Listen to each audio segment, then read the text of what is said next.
Good evening. Part 6. Cheers. Paloma.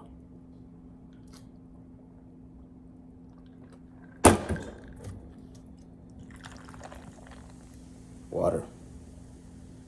Bubbles.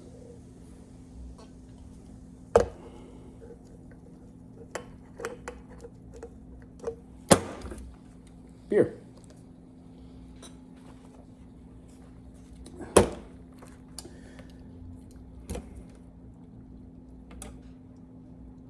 Oh.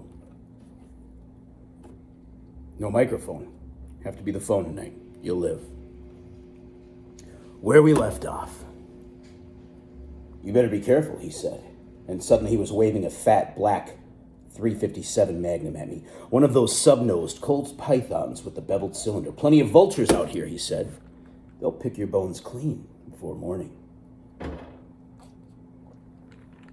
You whore, I said. When we get to Las Vegas, I'll have you chopped into hamburger.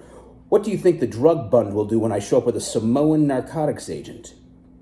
They'll kill us both, he said. Savage Henry knows who I am. Shit, I'm your attorney. He burst into wild laughter. You're full of acid, you fool. It'll be a goddamn miracle if we can get to the hotel and check in before you turn into a wild animal.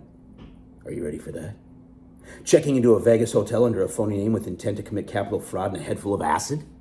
He was laughing again, and he jammed his nose down towards the salt shaker, aiming the thin green roll of a $20 bill straight into what was left of the powder. How long do we have? I said. Maybe 30 more minutes, he replied. As your attorney, I advise you to drive at top speed. Las Vegas was just up ahead.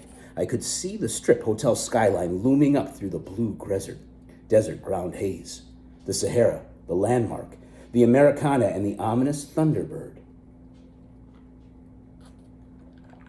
A cluster of gray rectangles in the distance, rising out of the cactus. 30 minutes. It was going to be very close. The objective wasn't the big tower of the Mint Hotel downtown. The objective was the big tower of the Mint Hotel downtown. And if we didn't get there before we lost all control, there was also the Nevada State Prison up in Carson City. I had been there once, but only for a talk with the prisoners, and I didn't want to go back for any reason at all. So there was really only no choice. We would have to run the gauntlet, and acid be damned. Go through all the official gibberish, get the car into the hotel garage, work out on the desk clerk, deal with the bellboy, sign in for the press passes, all of it bogus, totally illegal, a fraud on its face, but of course, it would have to be done. Kill the body and the head will die. This line appears in my notebook for some reason. Perhaps some connection with Joe Frazier. Is he still alive? Still able to talk? I watched that fight in Seattle, horribly twisted about 4 seats down the aisle from the governor. A very painful experience in every way, a proper end to the 60s. Tim Leary, a pioneer of Eldridge Cleaver in Algeria. Bob Dylan clipping coupons in Greenwich Village. Both Kennedys murdered by mutants. Owlsy folding napkins on Terminal Island. And finally, Cassius, Ollie, belted incredibly off his pedestal by a human hamburger, a man on the verge of death. Joe Frazier, like Nixon, had finally prevailed for a reason that people like me refused to understand. At least not out loud.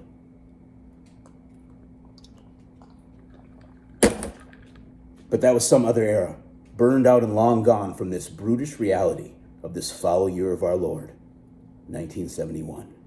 A lot of things had changed in those years, and now I was in Las Vegas as the motorsports editor of this fine, slick magazine that had sent me out here in the Great Red Shark for some reason that nobody claimed to understand. Just check it out, they said, and we'll take it from there. Indeed, check it out. But when we finally arrived at the Mint Hotel, my attorney was unable to cope artfully with the registration procedure. We were forced to stand in line with all the others, which proved to be extremely difficult under the circumstances. I kept telling myself, be quiet, be calm, say nothing.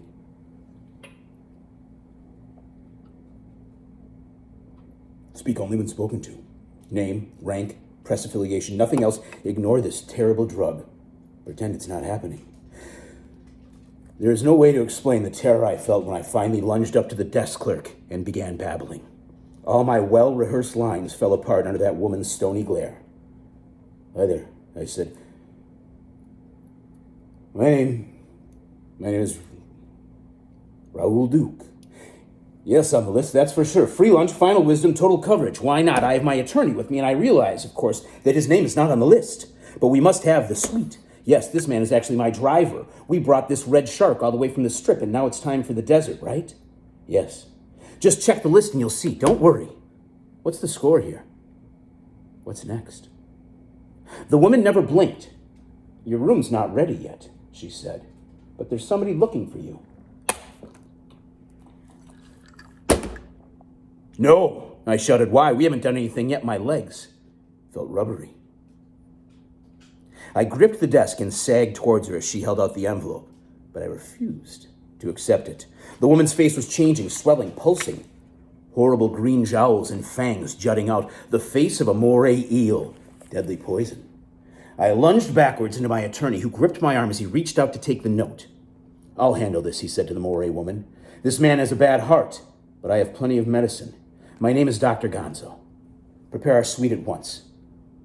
We'll be in the bar.